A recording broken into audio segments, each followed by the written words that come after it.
So we're going to start a second session today. All right. I am very honored to introduce Professor Mary Leng of the University of York. Professor Leng will give a talk on science or mathematics without numbers. Thank you very much. So we're here, if I can get my slides to move, we're here to celebrate 40 years of Science Without Numbers. But what I'd like to start by doing is to take us back a little bit earlier than 1980.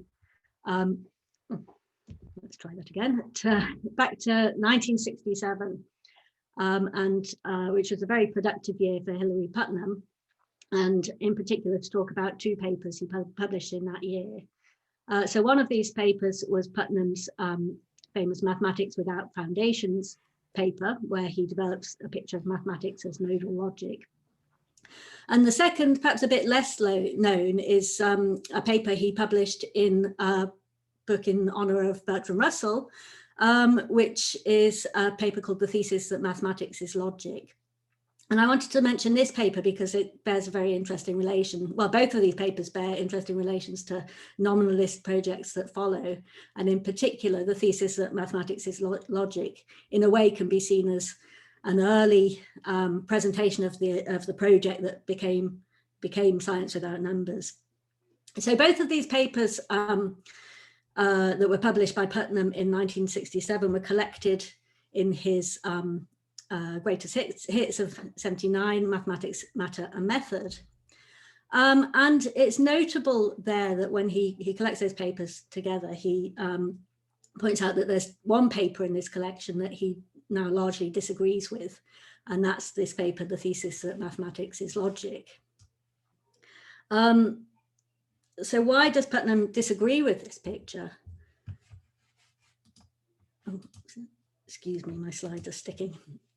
The reason is, he says, he realized, by 1979, he's realized that there's a sentence in the paper that's false. And this is the following sentence. This is the claim that applied mathematics consists of assertions to the effect that if anything is a model for certain system of axioms, then certain statements of the form if A then B hold, where A and B are first order statements not about the hypothetical model, but about real things. Now, what is that statement saying? Effectively, Putnam says, what this sentence claims is that when we use maths, we only use it in science to derive statements in nominalistic language from statements in nominalistic language. So the idea is, if mathematics is consistent, if a mathematical theory has a model, then it follows from that certain conditionals hold, where the antecedent of those conditionals are nominalistic claims, and the consequence of those conditionals are as well.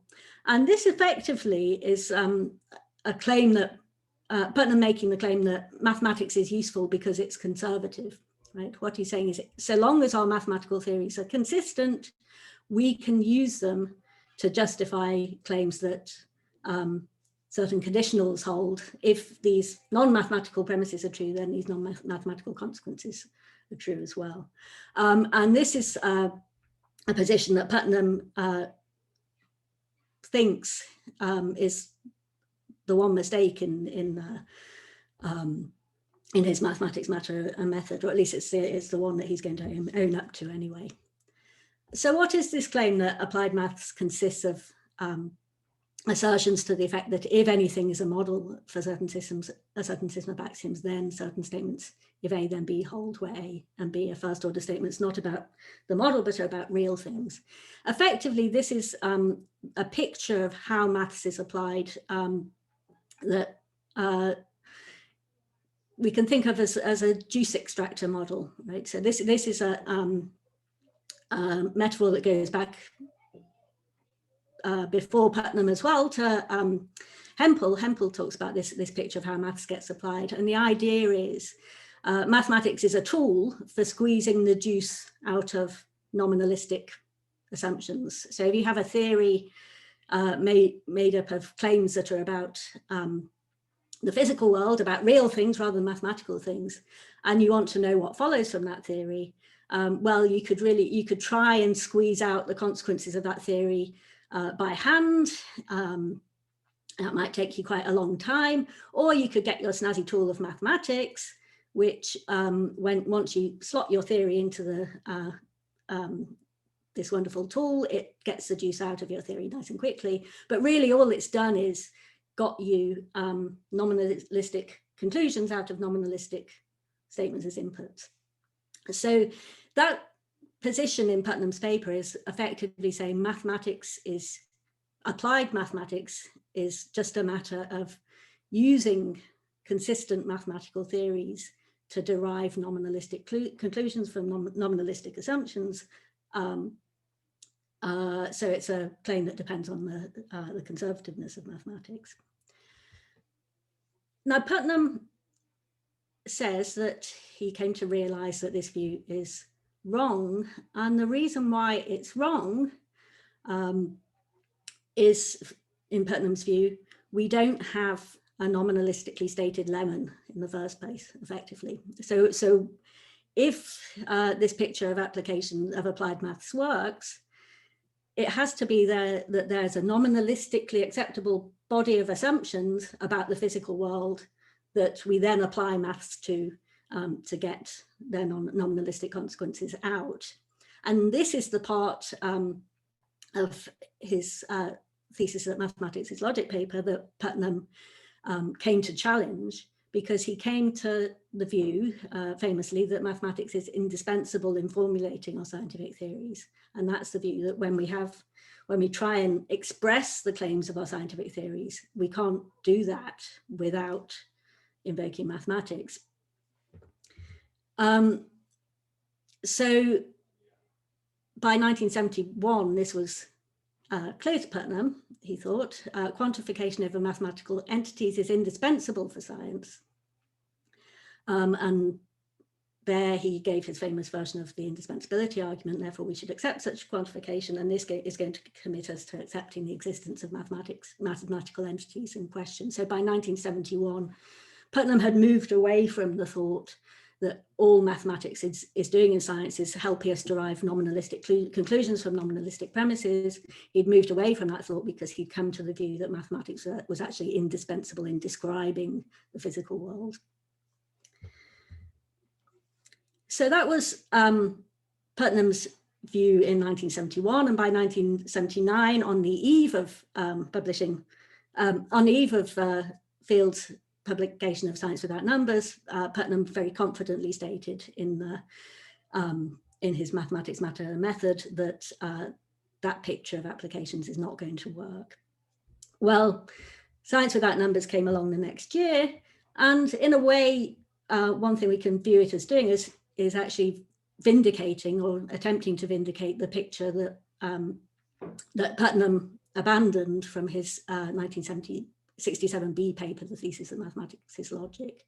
Because what Putnam, as Mark's nicely laid out for us already, what Fields does in 1980 is two things. First, he makes good on that claim that Putnam just assumes in the 1967B paper that mathematics does have this role of getting you nominalistic conclusions out of nominalistic premises. So in 1967B, Putnam assumes that that's just going to fall out of the consistency of a mathematical theory. What Field shows is that, well, for the interesting theories, the kinds of mathematical theories that you're going to apply that allow for non-mathematical vocabulary in their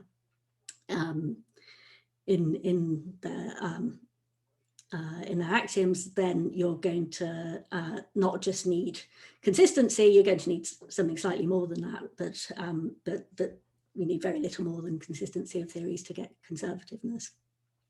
So that's the first claim of Science Without Numbers. And then secondly, what Field does is responds to this worry that Putnam has that there is no nominalistically stated lemon, right? So this is the bit that Putnam thought he was wrong about. By 1971, Putnam thought we have to use mathematics not just in deriving consequences of our theories, but in stating their premises. And the second job of Science Without Numbers is to challenge that claim, as Mark has nicely laid out for us. So in a way, Science Without Numbers is what Field is doing there is showing that this project that's very briefly laid out in the 1967 paper can be made to work. Why is it science without numbers? Well, if the dispensability claim is right, then we can state the content of our scientific theories without mathematics. If we can state their content without mathematics, we're stating them without numbers.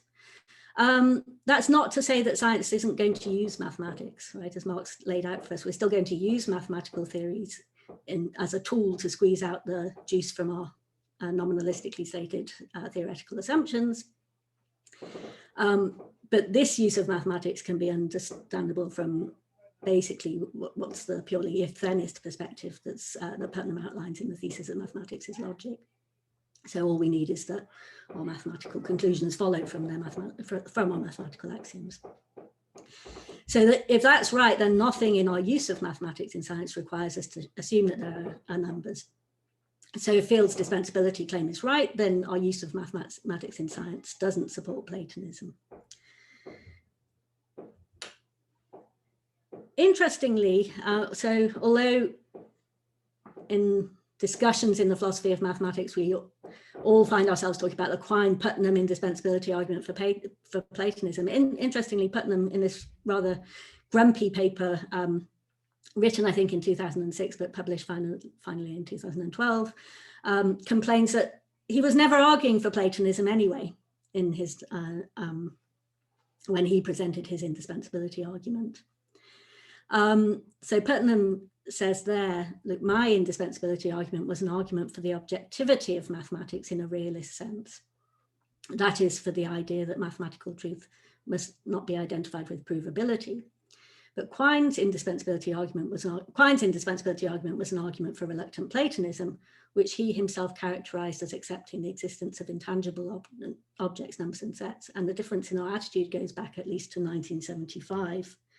So what is that 1975 paper that Putnam is referring to? Well, it's his paper, What is Mathematical Truth? Where he opens actually by saying, I urge that mathematics should be interpreted realistically and objectively, but then immediately stating that he doesn't think that that has to require the belief in mathematical objects. So unfortunately, belief in the objectivity of mathematics has generally gone along with belief that mathematical objects have an unconditional and superphysical reality and so on. So in the 1975 paper, Putnam is already pushing back on that Platonist understanding of the conclusion of the indispensability argument. Why does he push back on that? He pushes back on it because he thinks that if the position of his other 1967 paper works, then it's possible to understand all the use we make of mathematics in science from a perspective that sees mathematics as modal logic. So in Putnam's famous Mathematics Without Foundations paper, he presents the idea that we can view mathematics as really mathematical theories as asserting that their axioms are logically possible, and as view claims within mathematical theories as claims about what follows from our mathematical axioms. So in short, Putnam says mathematics is essentially modal rather than existential. So if we take that mathematics as modal logic view seriously, then Putnam thinks, look, even if the indispensability of mathematics in science requires us to view mathematics realistically, it doesn't count as an argument for Platonism, because we can view mathematics realistically and view our mathematical theories in science as true from a perspective that sees, that interprets the truth of mathematics in these modal terms. So that's the position of 1975 and the position that kind of complicates the picture that we often present in the philosophy of mathematics as of the Quine-Putnam indispensability argument as an argument for Platonism that is challenged, of course, by science without numbers. with this picture of mathematics as modal logic in mind, what I wanted to do was to bring to our attention another 80s classic, which is Hellman's 1989 book, Mathematics Without Numbers, because it feels Science Without Numbers is the development in monograph length form of the position of Putnam's thesis that mathematics is logic paper. Then Hellman's 1989 Mathematics Without Numbers is certainly the development in monograph length form of Putnam's Mathematics Without Foundations view. So what Hellman's book is very consciously doing is trying to develop this picture that we can understand mathematics from this modal perspective. So the project of Mathematics Without Numbers is to vindicate the picture of the other 1967 paper by providing a modal structural interpretation of various mathematical theories, and to support the claim that these reconstructions of these modal reconstructions are mathematically equivalent, or equivalent for mathematical purposes, Hellman says, to mathematical theories as they are standardly presented, so the standard Platonistic versions of those theories. And also to show how once we've got this modal structural understanding of our mathematical theories, we can understand the applications of mathematics in empirical science. And what I'd like to talk a little bit about is Hellman's account of the applications of mathematics in empirical science, because I think it's interestingly related to what Mark has called easy road nominalist proposals in contemporary philosophy of maths. But why is Hellman's book Mathematics Without Numbers? Well, even if Hellman's project, succeeds, then even if mathematics is indispensable in empirical science, this isn't going to support Platonism, because although science requires mathematics, mathematics itself doesn't require numbers, as the title says. We can understand mathematics or mathematical theories as requiring just making just modal claims and not claims about the existence of mathematical objects. So it looks like the project of Mathematics Without Numbers is going to, if successful, count as a vindication of nominalism. Although Putnam himself doesn't see things in that way, because Putnam thinks that the use of modalities is itself nominalistically unacceptable. So he says, well, this isn't a nominalist project, but it is for Putnam an anti-Platonist project, right? So if the project of Mathematics Without Foundations can be developed successfully, then that would vindicate, Putnam thinks, mathematical realism, but not mathematical Platonism. So I'd like to look a little bit at what Hellman says about how applied maths is going to work on the modal structural interpretation. So Hellman gives the example of a mixed claim. There are more spiders than apes and a definite finite number of each, which we can represent in this way. So necessarily, if XF is an omega sequence effectively, then there's going to be a 1-1 correspondence between the class of predecessors of the class of spiders and the predecessors of n, and so on and so on. So what we can say is, in modal terms, when we talk about there being n spiders and m spiders, we can replace that by the claim that if there were an omega sequence, then we'd be able to correspond the first n in that sequence with the spiders and so on. So that's the modal representation, which Hellman helpfully outlines for us here. But he points out that there's got to be a crucial proviso if we're going to understand the modalities in statements like these mixed statements that talk about mathematical and empirical matters. And this proviso is this: we must be, when we talk about the possible existence of an omega sequence, Hellman says it's assumed that such a structure does not interfere in any way with the actual material situation to be described. And he calls this the non-interference proviso, because if you didn't have that proviso, then this modal claim wouldn't express what was intended. So if we're talking about, if we're trying to move to a possible world where there are omega sequence, if you like, that's not going to be necessarily a true, that's not going to result in a true claim about spiders and apes if the world we move to is a world where the omega sequence is made up of spiders, for example, right? So what we have to stipulate is that when we use this modal operator, the possibilities we entertain are possibilities that leave all the concrete stuff as they are, leave the actual world intact.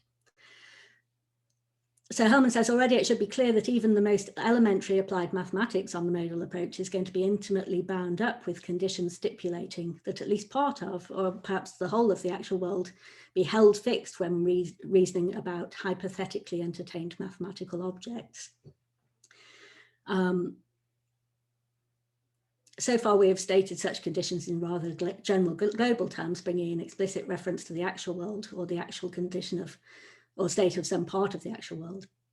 As terms such as causally isolated suggest, conditions of fixity or non-interference thus phrased appear to embody some rather strong assumptions of physical realism, especially the assumption that it even makes sense to refer to the actual world or the condition of this system of physical objects apart from any relativization to a language or theory or conceptual framework and so on.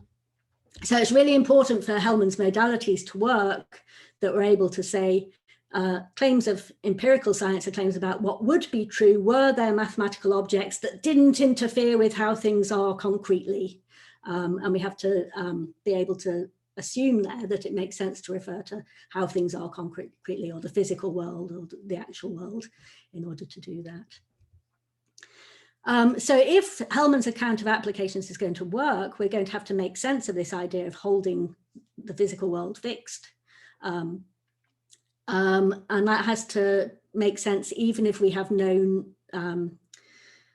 non-mathematical theory that describes the physical world, right? So this has to make sense independently of any conceptual scheme that might help us to describe the physical world. We have to just be able to make sense of it as it is.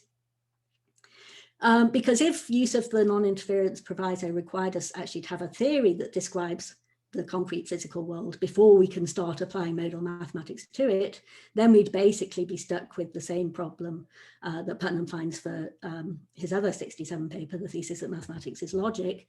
That's going to be the problem of finding a nominalistic description of the lemon to which the mathematics gets applied, right? So if we're going to avoid that problem, we're going to have to think that it makes sense in these modal claims to talk about just leaving the physical world fixed. Okay, so that's the project of mathematics without numbers.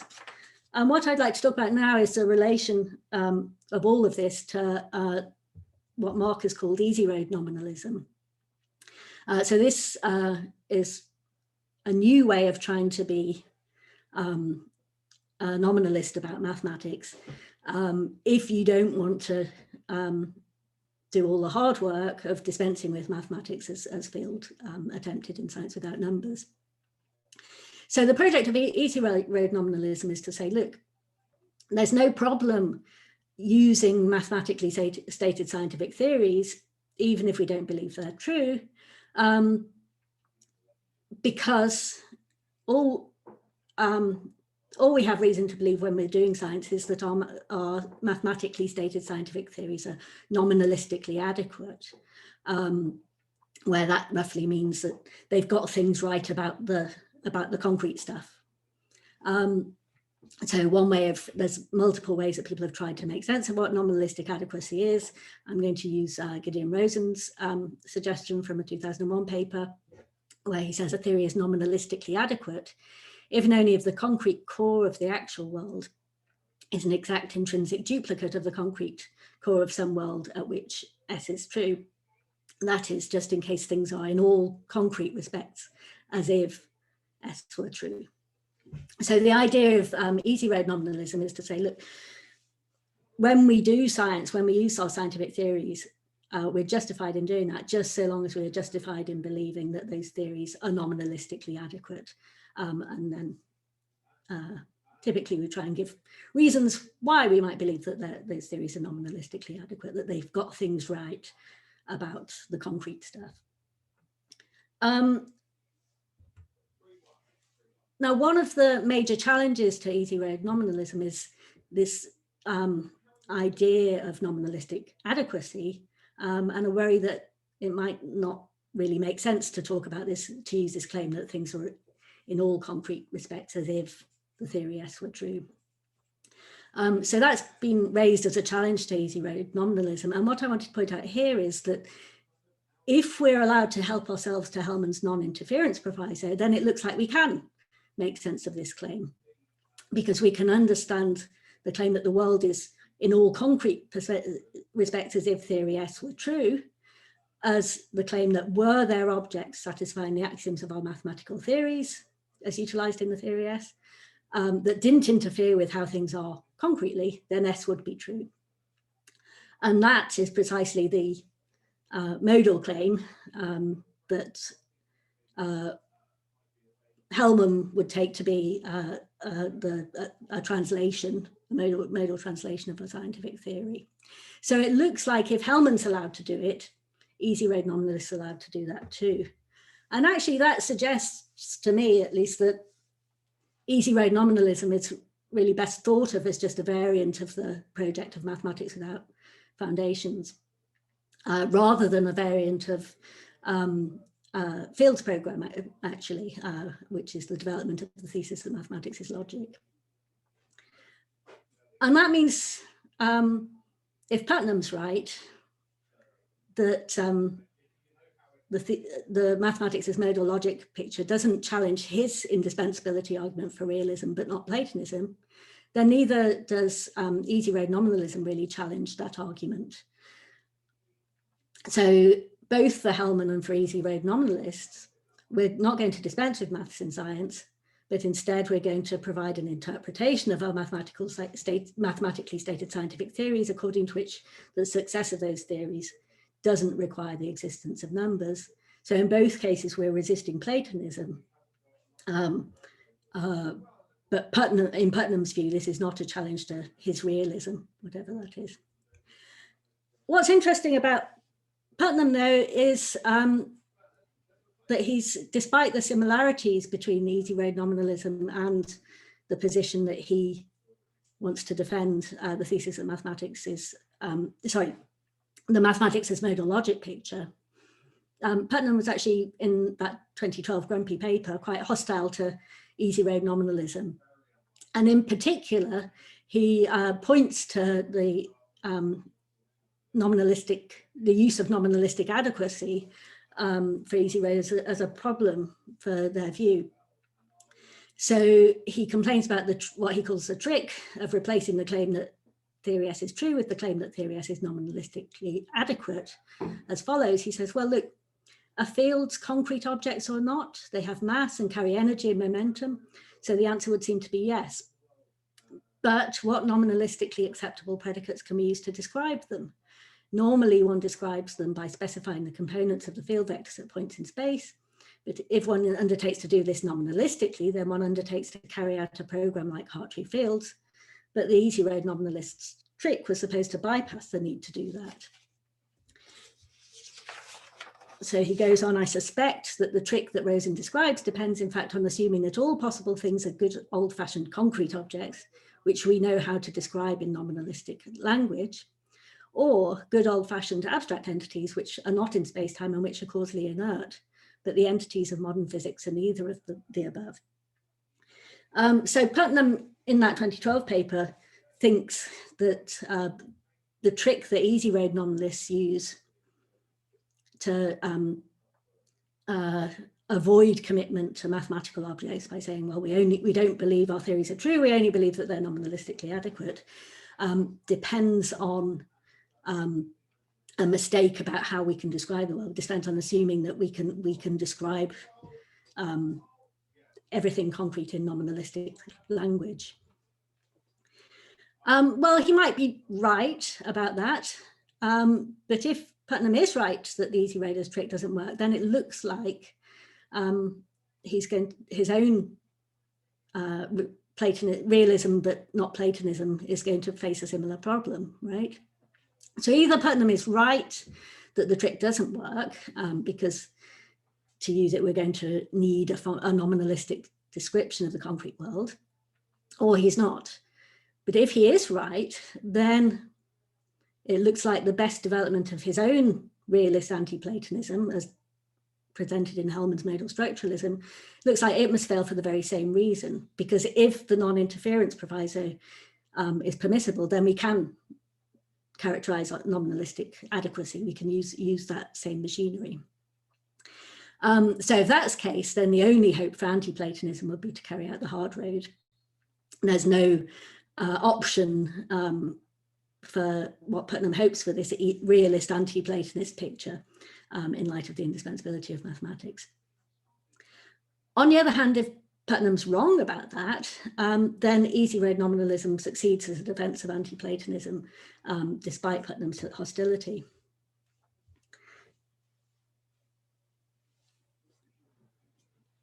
What I'd like to suggest is that when we try and understand Putnam's complaint about easy road nominalism, it's not really a complaint that the trick fails as a response to Platonism, because Putnam himself, as we know, needs something like that trick to secure his own response to Platonism. But I think perhaps Putnam's complaint can be understood in a different way if we think of it as challenging the claim that easy road nominalism provides a response to the realism established by Putnam's indispensability argument. So I'd like to talk about this a little more for the final few minutes.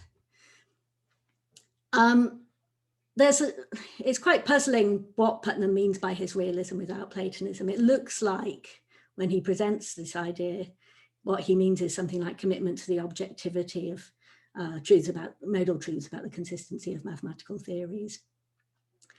Because it's this element of the mathematics as modal logic view that Putnam suggests means it's going to offer no comfort to nominalists, right? He thinks that you have to be realist about logic for this kind of view, so you're not going to be a nominalist and shouldn't be happy with this view.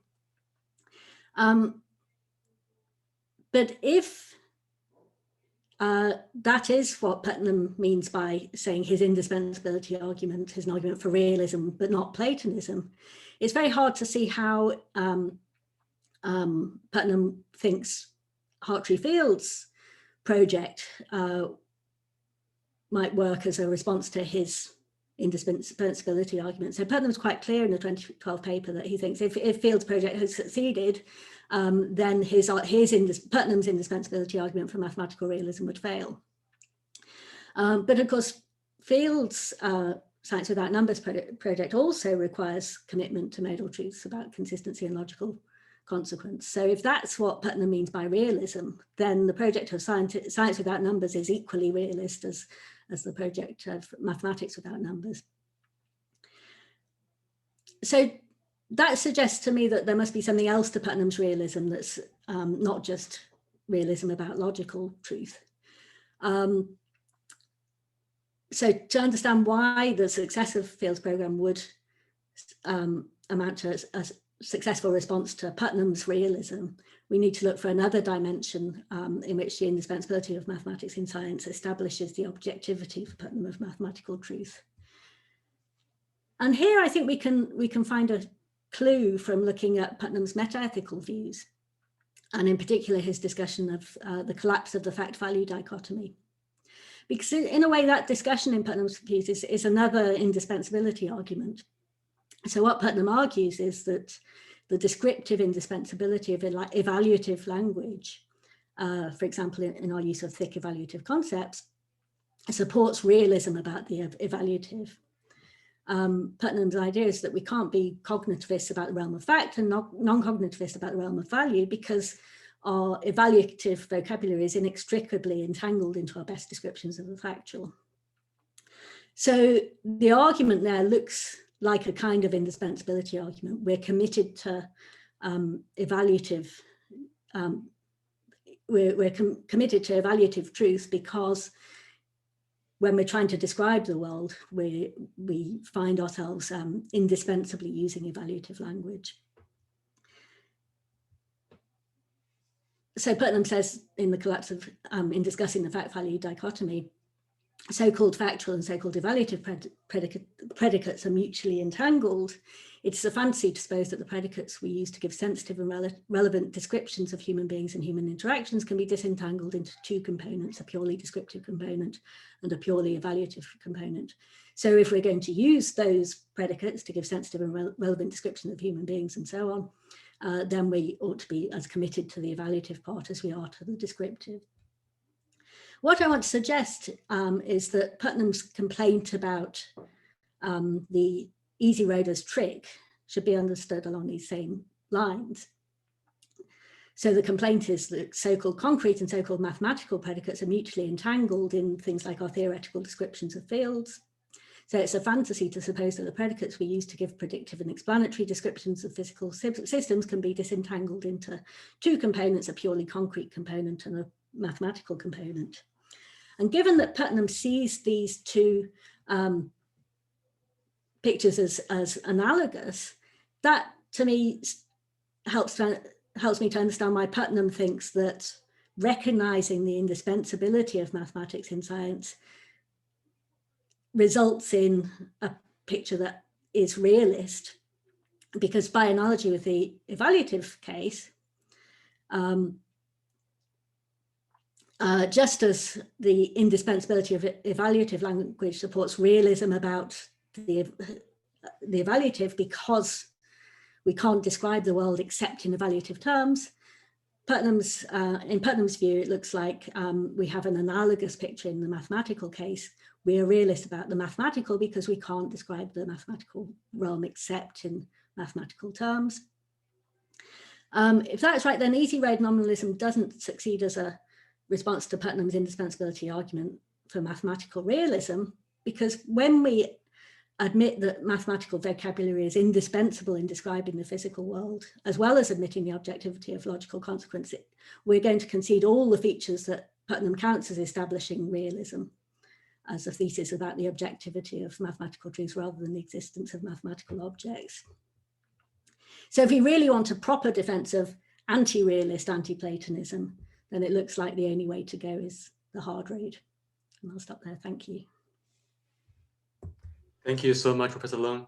And super interesting. I would like to invite Professor Hartrefield of New York University. If you would like to respond now, or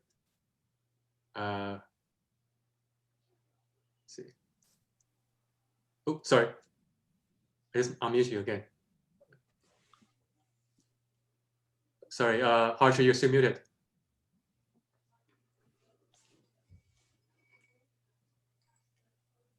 Okay. Yeah, so this will be my only comments. If you have a separate session for me, this will be in place of that. So yeah, thanks, Mary. And I'm glad you distinguish the issue of mathematical objects versus mathematical objectivity. I think you're right that Putnam was less interested in the issue of mathematical objects than in the issue of mathematical objectivity. I mean, in fact, he regarded the modal view as an equivalent description to the object's view. So he thought the existence of mathematical objects was a formulation dependent a thing, not ultimately important. So what did he mean by the objectivity? Well, the if thenist view, which he was objecting to,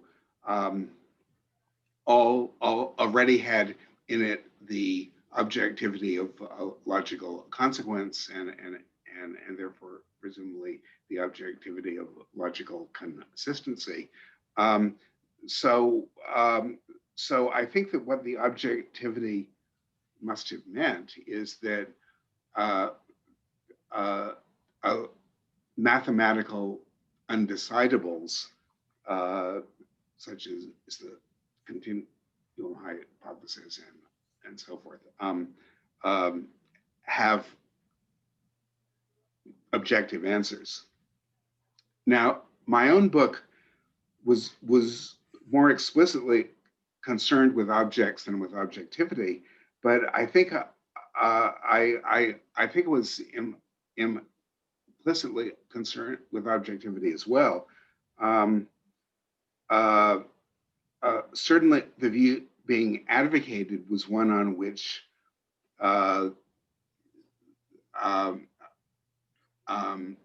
you don't need to make a general choice between different values for the size of the continuum. I mean, so any value you like can be added conservatively to the rest of set theory. I mean, the Gödel and Cohen proofs easily extend to show that. So for typical applications, we don't make any use of any answer to the size of the continuum. But you can imagine that there are applications where we do, but you can also imagine applications where we use a different value, and the two applications using different answer to the size of the continuum can coexist perfectly well. That is, we can use a mathematics with CH for one application in a conservative fashion, and mathematics with not CH for a different application. So I actually am inclined to agree with Putnam that the issue of objectivity is more important than the issue of objects. But I think that Science Without Numbers was arguing for an anti-objectivist view, and moreover, I don't think that Putnam's math is modal logic or Hellman's either makes any case for objectivity. So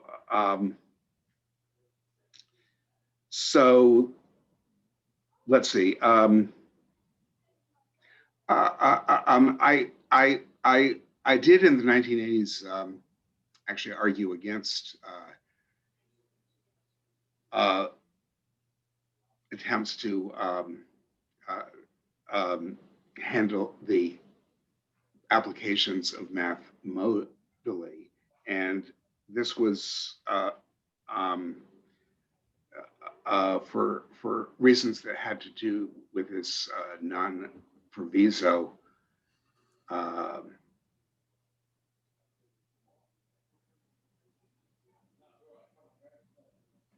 restriction that Hellman rightly pointed out you need,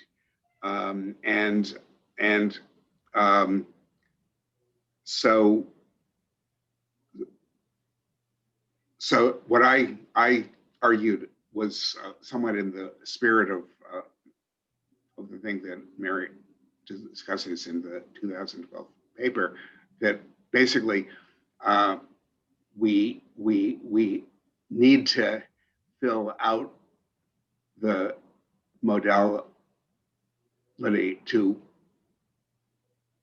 explain how we hold the world fixed, And the only obvious way to do this in a clear manner was if we basically used a large part of the nominalist solution. Sort of hold the facts about the electron fixed. We have to formulate those facts in a nominalist manner, and then we can use actuality operators and stuff like that to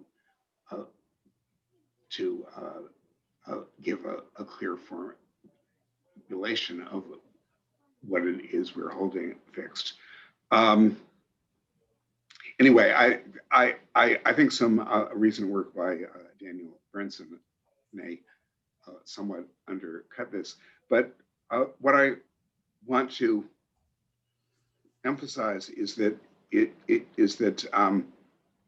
even if we do manage to give a modal account of some applications, I don't think that this is going to be enough to further the objectivity claims that both Putnam and Hellman want.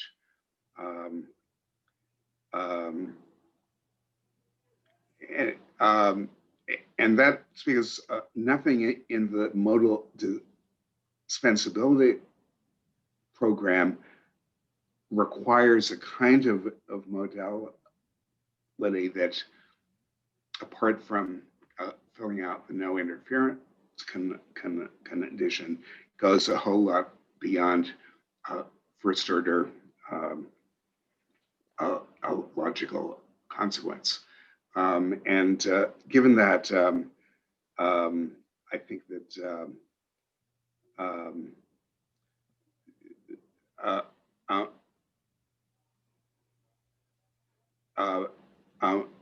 that if Putnam is right that the important thing to establish is the kind of objectivity of math that goes beyond the objectivity of consequence, then nothing in the modalist solution establishes that kind of objectivity. I'll stop there. All right, thank you, Hartree.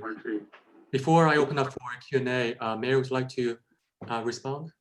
Yeah, sure. So just in relation to that last bit, I think part of what I was trying to push was the idea that certain mathematical concepts get vindicated as objective through their use in formulating our scientific theories. And I guess one question about whether that's going to get you things like objectivity about the continuum hypothesis is going to depend in part on how much set theory really is going to be indispensable. And I take the point that actually there's lots of work has been done to show that we can do science without very strong set theoretical assumptions at all. So I think it might be the case that even if we can't dispense with mathematics completely, we're not going to be using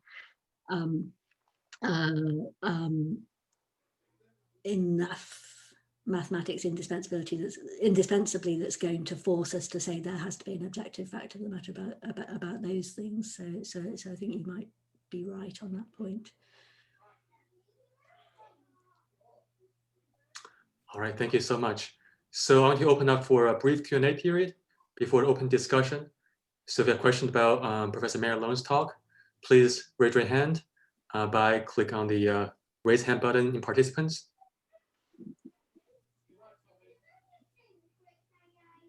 Max. Yeah, so I guess this is a question both for Mary and also for Hartree. So I'm curious, Mary, do you agree with Putnam that modality or modal facts are somehow, or modal concepts are somehow just as problematic for nominalists as sets or abstract mathematical objects. And likewise for Hartree, I take it you disagree with Putnam on that because of your answer to Tim's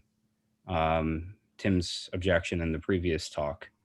You said something like, we might be able to do a meta logic based on modality, and that would allow the nominalist to do science like Newtonian gravitation without using mathematical objects. So yeah, what would be your response to Putnam on that point as well? So I'll be brief. I don't agree with Putnam that the modal assumptions are as problematic as assumptions about mathematical objects. Part of the issue, I think, is that we all need the modal stuff. So I think on the Platonist side, even if you accept mathematical objects, you still need to have some kind of grasp of modal notions to give your account of what mathematical reality is like. So I think all of us probably need to accept some modal facts, and then the Platonists have objects on top of that. And I think, well, if we can just get the modal stuff, then we don't need the objects too. So that's the brief answer. The line I took in the 80s was a purely logical modality is something everybody needs. So I was happy to expand it with like some actuality operators and stuff of that sort. But I thought that any expansion beyond that was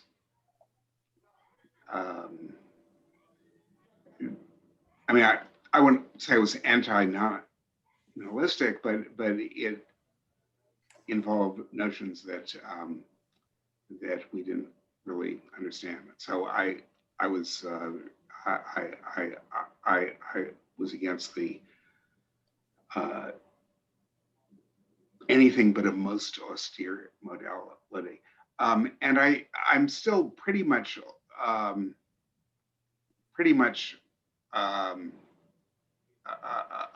agree with that. I mean, I think today I might be more willing to make minor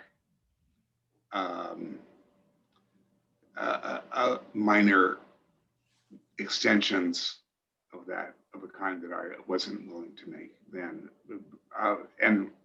And we could talk about that if we had to. But basically, I think that though we need a very basic logical modality, going much beyond that is invoking something that nobody really understands. All right. Next question, Hege. Hi, thank you. This question is for Mary Leng.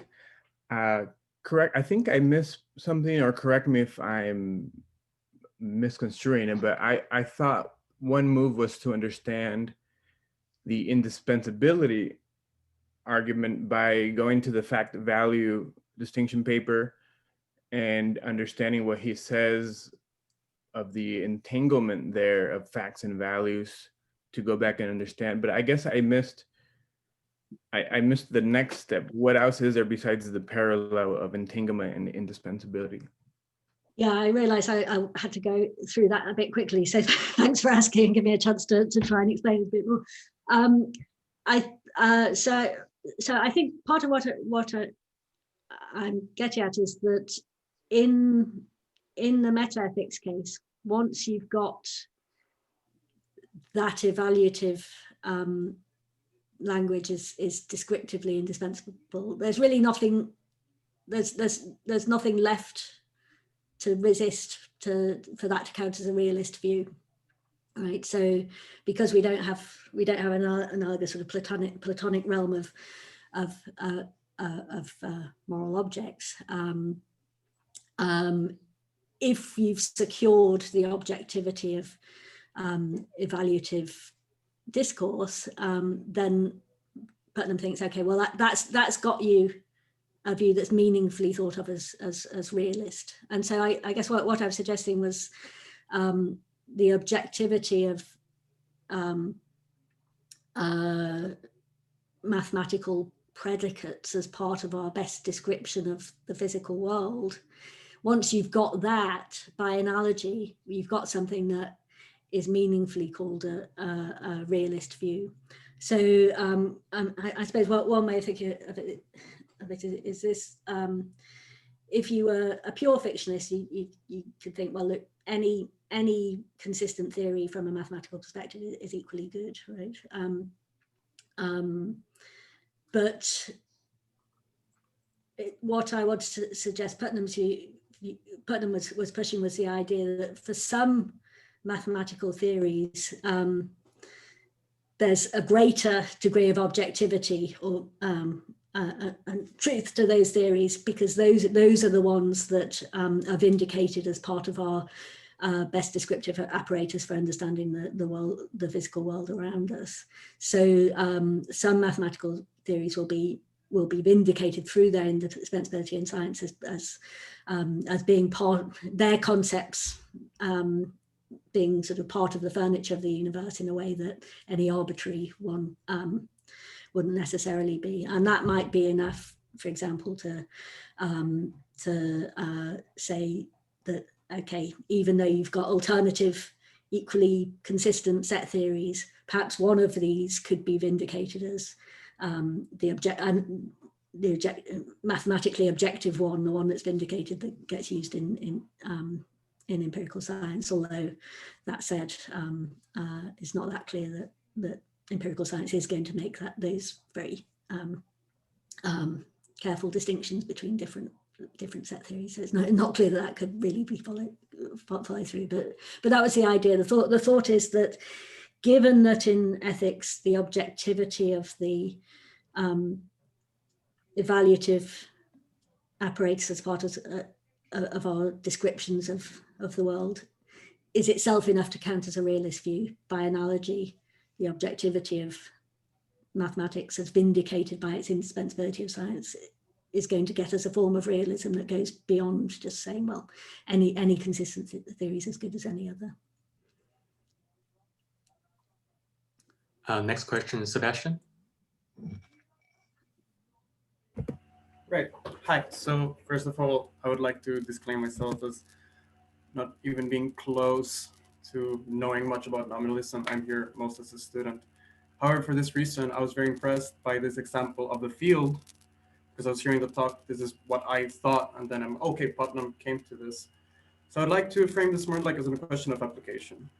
And I mean, for us, for people that know, Faraday came up with a concept of the electric field to explain things encountered in the lab. He was not a proficient mathematician, but yet, like back then you could have argued in the descriptive sense that there was something like a field, because you could put iron shavings close to, electromagnetic force source, and, the shavings would be aligned along the field lines. Presumably you could walk around space and find these directions, and you could do this without using numbers at all. Then if I want to extend these little experiments that I can do in different places to postulate, well, there are these lines extending into space, the most convenient way to do this is by postulating something like a vector field. I suppose that the nominalist, like a hard nominalist saying, well, these numbers are at best descriptions, they're not really true things going on. I'd be curious how the nominalist would explain this then, like not so much in the sense that, like these numbers are a good fiction of describing these vectors, but more so to say, well, if I cannot avail myself of the tools of vector calculus, all I have are these isolated experiments of local field measurements.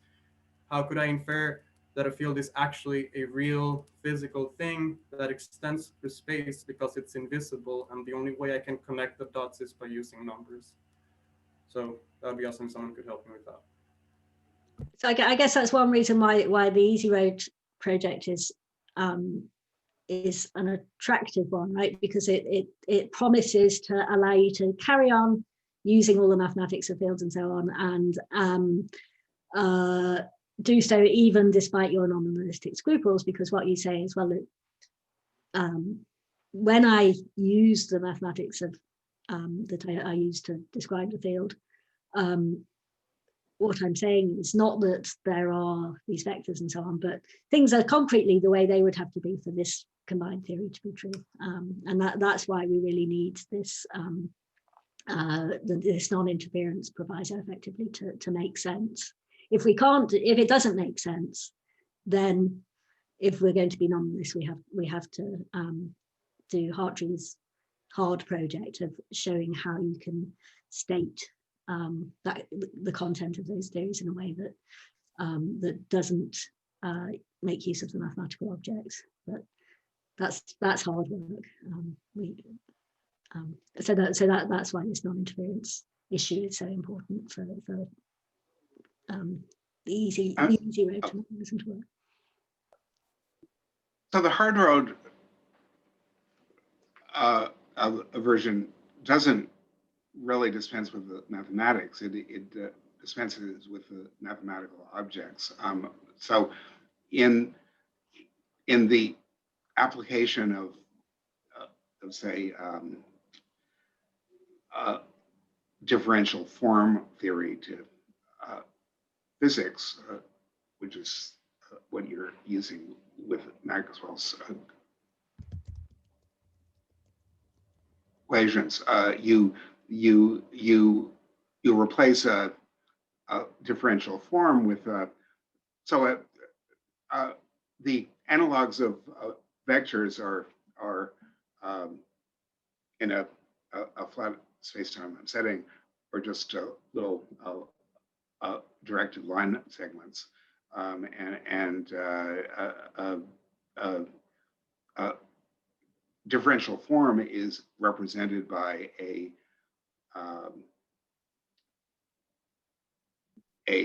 predicate that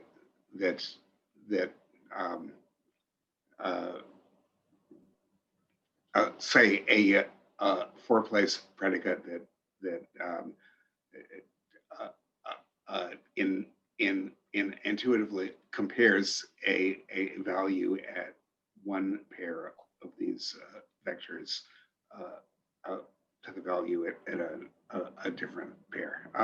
So if you have the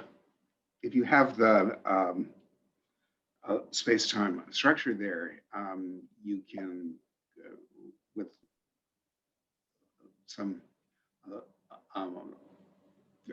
slightly fancy footwork, just basically redo the